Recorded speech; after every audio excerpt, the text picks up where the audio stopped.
Normalmente é impossível zerar o Zelda Link to the Past sem pegar a espada, porque no começo você é obrigado a passar por um NPC que te dá ela. Também essa cortina do mago que precisa dela. 2 dungeons que só dá pra acessar com a magia da espada. E pra piorar, a única coisa que dá dano no começo da luta do Ganon é a espada. Só que na verdade, a dificuldade desse desafio depende do que você considera como zerar. Pra isso eu vou considerar ganhar de todos os bosses do jogo, coletar todos os pendantes e cristais e em algum momento resgatar a Peach. Porque se considerar zerar como só chegar no final, esse desafio fica meio sem graça, já que é possível sair da casa do Link, fazer alguns glitches e chegar nos créditos sem matar nenhum inimigo, coisa que o recorde mundial conseguiu fazer em 1 minuto e 28 segundos. Só que mesmo com todos esses requerimentos, tu já deve saber que os speedrunners de Zelda são despirocados. Daí por muito tempo eles já sabiam como fazer tudo isso, com exceção do Ganon. Não importa o quão cracudo você fosse, não conseguiam descobrir uma forma de evitar o uso da espada nesse porco. Tanto que existe a categoria de speedrun Sword Elizal Dungeons, que é justamente fazer tudo isso sem a espada, com exceção do Ganon. E no speedrun.com, o registro mais antigo que eu encontrei dessa categoria foi uma run de 2017. Porém, em fevereiro de 2026, finalmente descobriram como derrotar o Ganon sem a espada. E nesse vídeo, você vai entender a história dessa merda. Então bora lá. Tem um pessoal que joga randomizer desse Zelda, um mod que permite mudar aleatoriamente algumas coisas do jogo, tipo os itens dos baús, entradas de dungeon, os inimigos que aparecem e etc. Aí o Master Slowpoke estava jogando isso, e em determinado momento ele estava no matagal, com a ideia de usar o espelho para acessar essa entrada. Porém ele acaba errando a posição e faz um pouco abaixo das pedras. Só que nisso, o Link ficou com o pé nessa quina e deu para pular dentro dessa estátua, causando um problema estranho. O gráfico ficou zoado e ficou surgindo um barulho de porta abrindo. Aí ele fica surpreso com um bug e mostra no servidor de Discord do Randomizer. Só que 1 minuto depois de mandar a imagem, já aparece alguém explicando. O Khan explica que alguns objetos do mapa compartilham a informação específica das portas. E isso prova como o pessoal manja muito desse jogo. O cara bateu o olho e mesmo sem ouvir o som, sabia que esse treco bugado era uma porta. Show, depois disso o Slowpoke ficou brincando um tempo aqui, mas como não conseguiu fazer nada, ele usa a flauta do pombo pra sair dali e volta a jogar. Porém ao entrar numa dungeon, o jogo ficou todo estourado. O Link começou a tomar dano do nada. Repetindo o glitch, a dungeon ficou com paredes invisíveis. Além disso, os inimigos estavam bugados. As cores estavam erradas e alguns até os gráficos, tipo esse rato nada a ver. E agora sim temos algo novo. Já sabiam que alguns objetos nada a ver eram tratados como portas, porém não sabiam do potencial que isso tinha em afetar o jogo. Daí para entender o glitch, precisamos aprender como essa porta funciona. Ela tem meio que um sensor para identificar se o Link está encostando nela, de forma que quando o Link encosta nesse sensor, a porta abre. Só que não é tão simples assim. Na verdade, são 2 sensores para detectar o Link, uma na porta da direita e outra na esquerda. Além disso, tem 2 objetos invisíveis que ficam na frente do Link, um na esquerda e outro na direita. E é a partir disso que os sensores das portas funcionam. O sensor da direita vai abrir as 2 portas caso ele detecte o objeto invisível da direita do Link, e o sensor da esquerda vai abrir as 2 portas se detectar o objeto invisível à esquerda do Link. Só que devido à forma que essa lógica foi implementada no jogo, o sensor da direita acaba sendo inútil, porque quando o Link chega na porta, os 2 objetos invisíveis meio que tocam nos 2 sensores da porta ao mesmo tempo. Quando isso acontece, o sensor da porta da esquerda sempre é detectado primeiro. Nisso ele abre a porta e remove os 2 sensores. Mesmo se usar cheat para tentar abrir a porta pela direita, não vai dar certo. Porque como falei, o sensor da direita só abre a porta se encostar no objeto invisível à direita do Link. Nesse caso ele só está tocando na parte esquerda. Show, aprendemos o que faz a porta abrir, mas ainda não sabemos o que realmente significa abrir a porta. Então, essa porta é formada por 4 áreas menores, que são chamadas de objetos. Daí ao ativar o sensor da esquerda, o jogo vai pegar a posição do lado esquerdo da porta e a partir daí vai encontrar esses 4 objetos e modificar para mostrar a animação da porta abrindo. Importante é que o jogo não ligue em verificar quem são esses objetos. Ele vai fazer uma porta abrir independentemente do que tiver aqui. Então tipo, mesmo se eu trocar esses 3 pedaços de porta por grama, o sensor da esquerda vai ativar igual. Ele vai pegar esses 4 objetos e modificar eles para mostrar a animação da porta. Então é por isso que o sensor da direita é inútil. O sensor da esquerda sempre vai ser ativado primeiro, sobrescrevendo o sensor da direita pela animação da porta abrindo.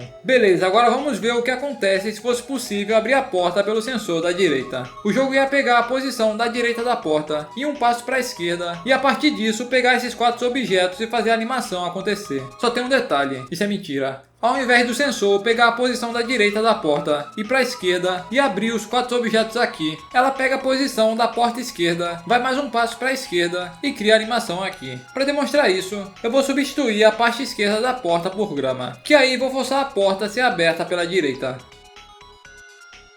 como ele cria no lado errado. O sensor do lado direito nunca é substituído pela animação da porta abrindo, então a animação fica sendo gerada. E é isso que acontece aqui. Quando ele pula dentro da estátua, o Link fica num objeto que se comporta como a parte da direita da porta. E como o sensor direito da porta é bugado, ele fica criando portas infinitas aqui. Daí a porta aparece com gráfico errado, porque essa área normalmente não foi feita para ter informação do gráfico da porta do castelo. Então o jogo acaba tentando desenhar esses gráficos usando as informações do gráfico. Foda-se essa informação, mano. Botar essa merda nos comentários, porque ninguém liga. E caso tenha ficado curioso, essa porta não leva a lugar nenhum. É só o gráfico dela. O que faz a gente entrar na porta é outro objeto que não manipulamos aqui. Aí beleza. Agora o próximo passo é entender por que abrir essas portas deixa tudo bugado. Então bora lá. Tem uma área do código do jogo que registra as mudanças que acontecem no mapa. Tipo quando você corta a grama, levanta a pedra ou abre porta. Área essa que vou chamar de buffer. Daí cada porta bugada adiciona informação desses 4 objetos no buffer. Nisso se liga nessa representação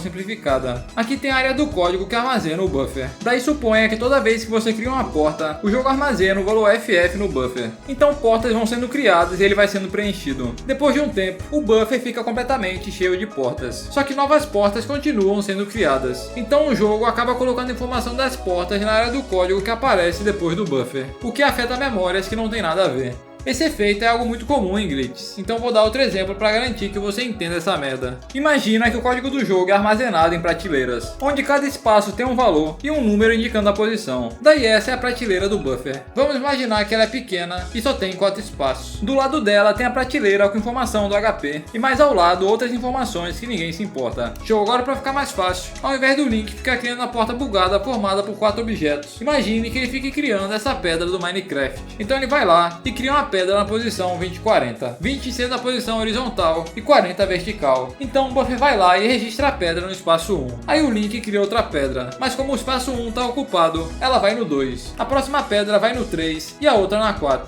Com isso a prateleira do buffer fica cheia. Agora se surgir uma outra pedra, o jogo vai ver que a posição 4 está ocupada e pedir para colocar na posição 5. Aqui ele não se importa em verificar se a posição 5 realmente faz parte da prateleira do buffer, porque no jogo o buffer já é gigante. No gameplay normal não é esperado que ele fique cheio. Então a pedra vai lá e bota a posição 20 e 40 onde fica armazenado o seu HP. Então ao invés do player ter 5 de HP, de repente ele fica com 2040. Lembrando que essas prateleiras não condiz literalmente com o que acontece no jogo. Mesma coisa para essa muganga aqui. A única coisa que eu quero que você entenda com esse exemplo é que quando o buffer tá cheio, ele pode começar a afetar a área se não tem nada a ver. Aí das principais memórias que o buffer vai afetar, primeiro são os dados do terreno das dungeons, a tabela de dano e depois as mensagens de texto. Alterar o terreno das dungeons a princípio é bem ruim, porque geralmente só deixa a dungeon toda bugada, de forma que você não consegue se mover direito. Porém, alterar a tabela de dano é algo que tem um potencial muito alto. Então vamos entender como que o dano do jogo funciona. Basicamente tem uma classe para cada arma do jogo, totalizando 16. Cada classe possui 8 subclasses, numeradas de 0 a 7, onde cada subclasse tem um dano. Só que para entendermos essa tabela, precisamos olhar essa outra. Aqui do lado temos todos os inimigos do jogo, e do outro, as 16 classes de dano. Daí os valores dessa tabela representam qual subclasse que o inimigo vai apanhar. Isso parece confuso, mas com um exemplo fica bem fácil de entender. Se liga, eu vou jogar um bumerangue nesse pombo. Quanto de dano você acha que ele vai receber depois de ser atingido? Vamos ver na tabela gigante. Aqui diz que se tomar um dano do bumerangue, ele recebe o dano da subclasse 1. Indo na subclasse 1 do bumerangue, encontramos o valor 1. Então ele toma 1 de dano.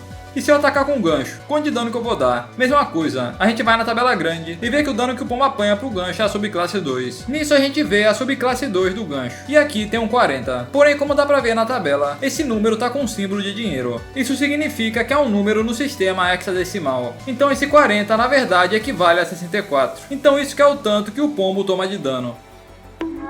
Só que nessa tabela também tem uns valores especiais. Por exemplo, se usar um bumerangue num guarda verde, ele vai tomar o dano da subclasse 3 do bumerangue. Porém o valor dessa subclasse é FF. E aqui chega uma picuinha. Para valores que são F9 ou mais, acontecem efeitos específicos. O FF no caso significa atordoar o bicho por 255 frames. E é exatamente isso que acontece. Show! Conhecendo essas tabelas de dano, vamos ver como elas são corrompidas pelas portas. Como falei, a cada porta bugada que você abre, é adicionada informação de 4 objetos objetos no buffer. Primeiro o que está no canto superior esquerdo, depois superior direito, inferior esquerdo e por fim o inferior direito. Cada objeto desse escreve 2 dados. Então, para simplificar, imagine que o primeiro escreve 8 e 7, o segundo 6 e 5, esse 4 e 3 e o último 2 e 1. Aí essa é a sequência de corrupção que vai acontecer na tabela de dano. Esses campos vão ser preenchidos com 8 até o 1. Logo em seguida abre outra porta. E agora os outros 8 valores são sobrescritos da mesma forma. Daí a próxima porta vai corromper esses 8 daqui de baixo. E isso vai avançando até o resto da tabela. Como a tabela é modificada de 8 em 8 e tem 16 colunas, a corrupção sempre deixa todo mundo com o mesmo valor. Aí nesse caso hipotético, todo mundo fica com a subclasse 2 como dano do arco, incluindo o Ganon. Então finalmente teríamos uma forma de ganhar do porco sem a espada, já que a flecha iria dar 64 de dano nele. E é assim que eu resumo a corrupção. Ela consegue alterar o dano que os inimigos tomam, sendo possível usar isso para matar o Ganon sem a espada. Mas beleza, depois de corromper a memória da tabela de dano, se você continuar criando portas, o jogo vai começar a afetar os dados das mensagens de texto. E isso costuma ser ruim, porque basicamente só faz o jogo travar quando chega numa mensagem de texto. A causa disso é porque os dados das mensagens são muito sensíveis. Se alterar elas na loucura, o jogo fica sem saber direito como encerrar as mensagens e você fica preso. Mas a teoria mais importante já tá aqui. Matar o Ganon sem a espada já pode começar a ser uma realidade. O problema é que para corromper a tabela de dano, você também vai corromper as informações do terreno das dungeons. E como já vimos, isso não deixa você avançar direito. Só que felizmente, algumas ações específicas fazem o terreno da dungeon voltar ao normal. Tipo se estourar e voltar do save, ou usar o espelho dentro da dungeon. Interessante que a manipulação da tabela de dano só volta ao normal se carregar um save. Então é bem fácil de manter ela até o final do jogo. Beleza, agora vamos dar uma pausa na lógica e continuar falando da história do descobrimento. Cerca de 30 horas depois do Master Slowpoke ter falado do glitch, o Mr. Bayer postou um vídeo demonstrando a aplicação dele. Primeiro ele faz o Overworld Conveyor, um glitch que fica te arrastando pra cima enquanto ignora a colisão. Chegando na posição correta, ele cancela o glitch. E como aqui também tem um objeto que funciona como a porta direita, ele consegue criar portas bugadas. Aí criando por mais de 5 minutos, ele se churrasca, escolhe pra voltar da montanha e faz o caminho até chegar na tartaruga. Daí ao invés de matar ela usando cajado de fogo e gelo, dá pra fazer a luta inteira só com o bumerangue.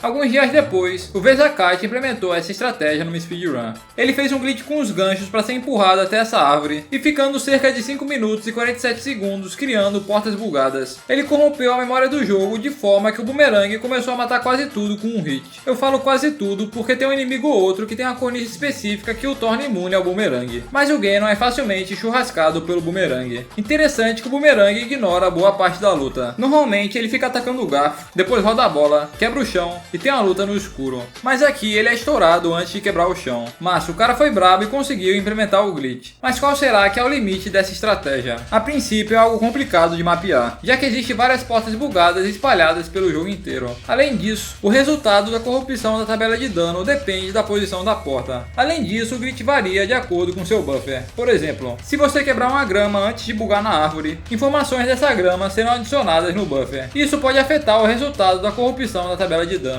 Então provavelmente vão demorar para entender o potencial desse glitch. Só que na verdade nem tanto. Não tem um glitch que o cara não tem aquele cara que identificou a porta bugada assim que o Slowpoke mandou a imagem do glitch? Então, em menos de 2 semanas, ele mapeou todas as regiões do jogo que são tratadas com uma porta bugada, também registrando como a tabela de dano seria corrompida, incluindo a diferença que acontece quando você quebra algumas gramas antes do glitch. Com isso, fica muito mais fácil entender os efeitos da corrupção. Por exemplo, o Vezakite fez o glitch nessa árvore, então a gente vem no site do Khan e botamos o mouse no lugar que ele bugou. Isso mostra que a porta bugada está na posição 18DE. Clicando nisso, você é jogado para a tabela desse objeto. Aqui diz que a porta vai ser criada com esses 4 objetos. Daí não tem aquele exemplo que eu mostrei que cada objeto escrevia 2 informações no buffer? Aquele que eu estava considerando com os números de 8 a 1? Então, na verdade esses valores dependem da posição do objeto, coisa que a tabela diz. Então nessa árvore, o primeiro objeto da porta vai ser criado na posição 18.5A, o segundo na 18.5C, terceiro 18TA e quarto 18DC. Sabendo disso, já conseguimos entender como que vai ser a manipulação. Os 2 primeiros dados serão corrompidos pelo 18.5A, porém ele é adicionado meio que ao contrário. O 5A vem aqui e o 18 na direita. Depois o 18.5C altera os próximos 2, depois o 18DA e o 18DC. Nisso outra porta vai abrir e isso se repete. E é assim que vai ficar a tabela de dano do pombo, que consecutivamente vai se repetir para todos os inimigos do jogo caso a gente continue abrindo porta. Só que aqui o valor tá meio estranho, se liga. Ao tacar um bumerangue no pombo, o jogo vê que o dano que ele recebe é o valor da subclasse 5A. Porém as armas só possuem 8 subclasses, e o 5A em hexadecimal significa o número 90 em decimal. Então quando o jogo procurar esse 90, ele na verdade vai checar o valor de uma memória que não tem nada a ver com a tabela da subclasse. Nesse caso, essa memória nada a ver vai ter o valor 64.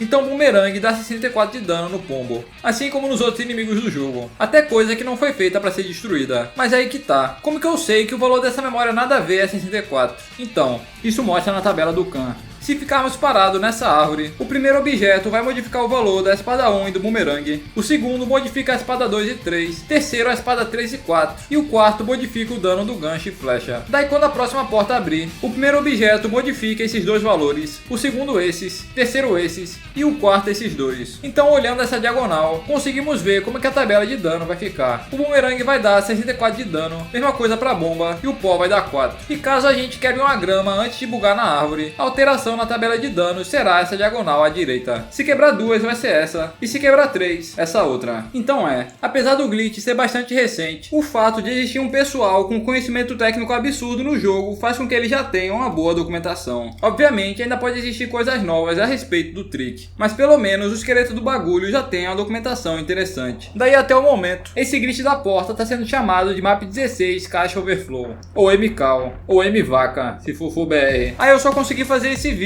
por causa do Discord de speedrun e randomizer do jogo. O Khan, por exemplo, me respondeu 1 milhão de dúvidas sobre o funcionamento do glitch. Teve um dia que mandei 15 perguntas de uma vez, e o cara respondeu basicamente tudo 3 horas depois. Além disso, ele é o dono do site que tem essas tabelas com informação de cada porta, assim como outros documentos, tipo aquela tabela gigante que fiquei mostrando direto, ou um artigo que entra a fundo no sistema de dano, com detalhes que eu não expliquei nesse vídeo. Complicado que na hora você acaba esquecendo de agradecer alguém, mas de cabeça, teve esse pessoal pelos servidores de Discord que me ajudaram também. Mas aí que tá. Nesse vídeo eu só expliquei como que eles conseguiram matar o Ganon sem usar a espada. Mas ainda falta falar de todo o resto do jogo. Só que isso vai ficar pro próximo vídeo. Porque ao invés de explicar mostrando o gameplay do Vezakat, eu mesmo decidi aprender essa speedrun. E depois de mais de um mês estudando, eu consegui zerar sem a espada. Então no meu próximo vídeo de Zelda, eu vou explicar como essa minha speedrun funciona e como que foi a experiência de aprender a jogar ela. Por fim, não posso deixar de agradecer aos membros do canal. Primeiro, os corno dono de posto. O Patrick Estrela, Slime Demon, Lírio, Massami Dinamite,